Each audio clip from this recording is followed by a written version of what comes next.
Ó Senhor Jesus. Amém, amados irmãos?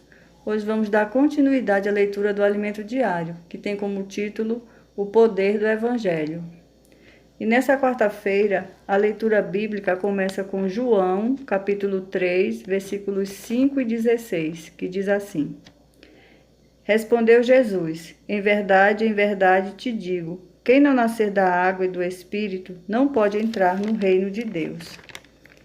E João 3,16: Porque Deus amou ao mundo de tal maneira que deu o seu Filho unigênito, para que todo o que nele crê não pereça, mas tenha a vida eterna.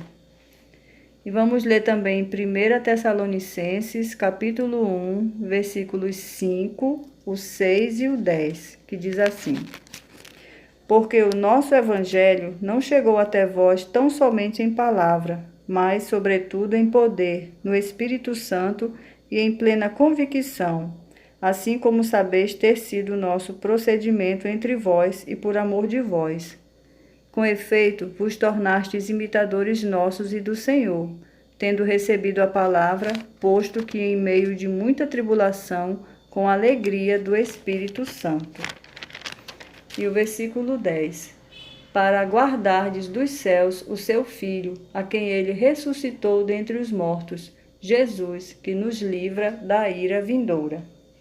Ó Senhor Jesus. O ler com oração diz assim: Devemos sempre dar graças a Deus por vós, irmãos amados pelo Senhor, porque Deus vos escolheu desde o princípio para a salvação, pela santificação do Espírito e fé na verdade. Isso está em 2 Tessalonicenses, capítulo 2, versículo 13.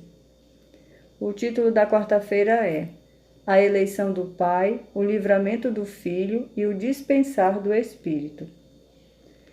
Depois de compreender o que deu origem às cartas de Paulo aos Tessalonicenses, vamos atentar para as características espirituais dessa igreja. Paulo, Silvano e Timóteo, a igreja dos Tessalonicenses em Deus Pai e no Senhor Jesus Cristo. Graça e paz a vós outros. Isso está em 1 Tessalonicenses 1, versículo 1.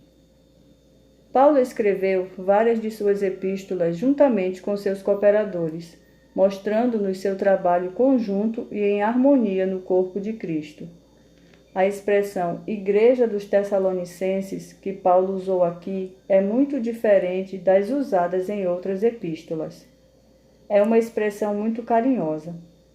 Devemos lembrar que essa foi sua primeira epístola escrita e que aquela igreja era muito nova. Seria como se ele enviasse uma carta para a igreja em São Paulo e iniciasse com a expressão a Igreja dos Paulistanos.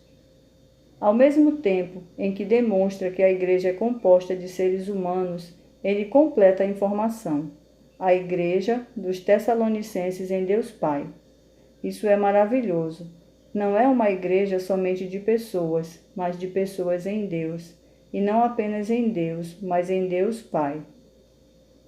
Até antes da primeira vinda de Cristo, a relação entre o homem e Deus era de criador e criatura. O homem jamais poderia estar em Deus. Por isso, Paulo escreveu aqui Deus Pai, porque não é só uma relação de criador e criatura, mas uma relação de pai e filho, uma relação de vida. Um dia, ele nos gerou no Espírito e se tornou nosso Pai e nós seus filhos. Essa relação de pai e filho nos revela a união, a conexão de Deus com o homem. No entanto, os Tessalonicenses não tinham como se conectar a Deus por si mesmos. Como então isso foi possível? A resposta vem em seguida. A Igreja dos Tessalonicenses em Deus Pai e no Senhor Jesus Cristo. A união, a plena conexão, tornou-se possível por meio de Cristo. Ele é o conector central do universo. Todas as coisas convergem nele. Nele tudo subsiste. Ele nos conectou a Deus mediante a redenção e pôs ordem em nossa vida. Aleluia! Quando nossa vida é encabeçada por Cristo, desfrutamos de paz. Isso é maravilhoso. Paulo se refere a Jesus aqui como o Senhor Jesus Cristo, isto é, como aquele que encabeça, que reina sobre todas as coisas. Por isso, apreciamos tanto invocar esse nome, Senhor Jesus. Essa é uma forma de aumentar cada vez mais nossa conexão com Deus. Estamos conectados ao Pai porque Jesus se tornou nosso Senhor. Nessa primeira epístola, vemos o trabalhar do Deus triuno. Em primeiro lugar, temos a eleição do Pai, que nos escolheu. Em segundo, desfrutamos o livramento do Filho. E em terceiro, temos o dispensar do Espírito. Essa epístola foi escrita para irmãos novos, mas está repleta de verdades. Querido leitor, esse é o Evangelho que Deus nos confiou. Esse é o legado que Ele entregou à Igreja. Portanto, não tenha vergonha de nossas verdades. Não diga assim, nossas verdades são muito elevadas para as pessoas lá fora. Não, precisamos crer nessas verdades, confiar no que Deus nos deu e entregar isso a todas as pessoas. Os versículos de 1 Tessalonicenses nos revelam que a eleição é do Pai. Logo no primeiro versículo há a expressão em Deus Pai. No terceiro versículo, diante do nosso Deus e Pai. E no quarto versículo, reconhecendo, irmãos amados de Deus, a vossa eleição. Foi o Pai quem nos escolheu, fomos escolhidos. Paulo estava dizendo aos Tessalonicenses, vocês foram escolhidos. Reconhecemos, irmãos amados, a eleição de vocês. Paulo estava consolando a igreja, que sofria perseguições e martírios, mostrando-lhes que nossa salvação é eterna. Mesmo que muitos ali tenham sido mortos, eles ainda poderiam crer na obra do Filho, pois o Senhor Jesus os livraria da ira vindoura.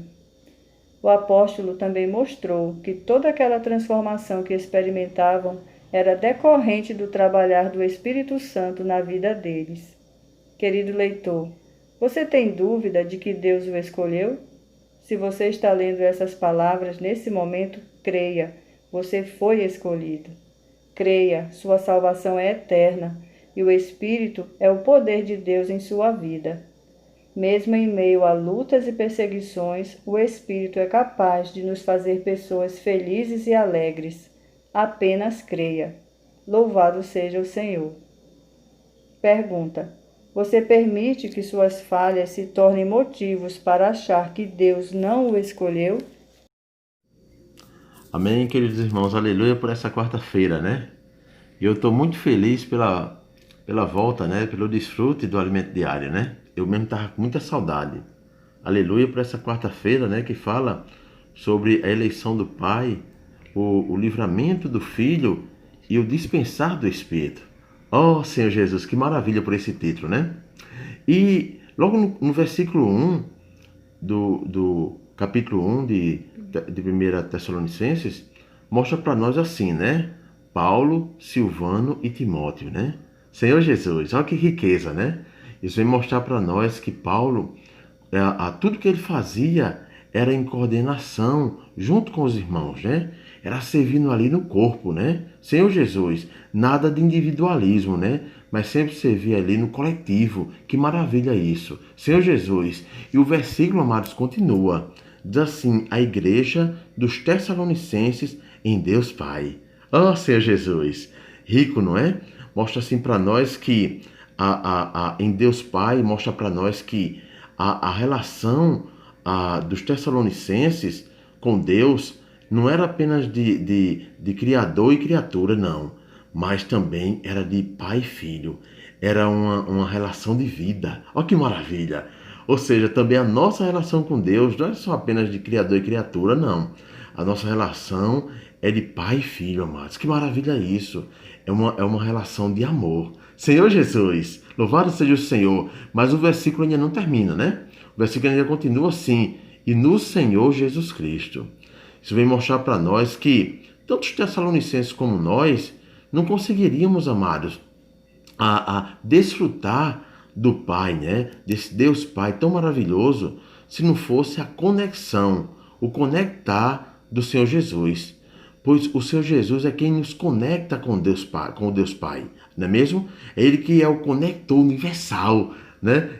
De Deus na terra. Senhor Jesus. Por isso, o versículo conclui-se dizendo assim, Deus Pai e no Senhor Jesus Cristo. Senhor Jesus, mostrando que o Senhor Jesus Cristo é o conector, é aquele que nos conecta com Deus Pai. Oh, Senhor Jesus, que maravilha, amados. E é interessante porque Paulo escreveu essa epístola, né, a primeira dele. Se a gente for percebermos, mostra que essa epístola foi escrita com muito amor, né, com muito carinho. Por quê? Porque os irmãos aí em Tessalônica, eles estavam passando por situações de muitas perseguições, né, de martírio e tudo mais. E Paulo estava consolando os irmãos aí por meio dessa epístola, não é mesmo? Senhor Jesus, mostrando para eles que eles já tinham sido eleitos. Olha que maravilha! Irmãos, você já foi eleito. Você que está lendo ou que está ouvindo esse áudio, você já foi eleito. Que maravilha! Você já foi escolhido por esse Deus Pai tão maravilhoso. Senhor Jesus. E mais, ele fala ainda que aqueles que já foram martirizados, né, já dormiram no Senhor, eles também já foram livrados, né, da ira vindoura. E que os irmãos, aqueles que ficaram ali, eles podiam crer na obra, mas do Filho, Senhor Jesus, que esse livramento é do Filho. Louvado seja o Senhor. E esse trabalhar, né, o qual estavam passando, esse processo de transformação que estavam vivendo ali, era do Espírito. O Espírito estava ali transformando, infundindo mais e mais da vida de Deus em cada um deles. Senhor Jesus, no nosso caso, irmãos, é da mesma forma, né? Toda situação de adversidade que passamos, nós precisamos lembrar, eu já fui eleito, né? Senhor Jesus, eu já fui livrado da ira vindoura. E mais, hoje o Senhor está crescendo mais em mim por meio da vida que está sendo dispensada pelo Espírito. Senhor Jesus, louvado seja o Senhor. Irmãos, você precisa crer que você já foi escolhido, amém? Você precisa crer que você já foi livrado da ira vindoura, amém? Isso depende. Sua salvação é eterna, né? E o Filho, quando Deus te elegeu, né, te escolheu, e o Filho te livrou da condenação eterna, isso é eterno, amado. Louvado seja o Senhor. E dia a dia, quanto mais você busca o Senhor, por isso que eu encorajo você a estar buscando dia após dia, o Espírito vai o quê? Vai dispensar mais essas riquezas para você. E a sua vida vai crescendo mais e mais. A vida de Deus vai crescendo mais e mais em você. Não é precioso? Por isso eu estou muito alegre por esse desfrute, amados. Louvado seja o Senhor. Tenha um bom dia a todos, tá? E uma boa quarta-feira no Senhor Jesus Cristo. Aleluia.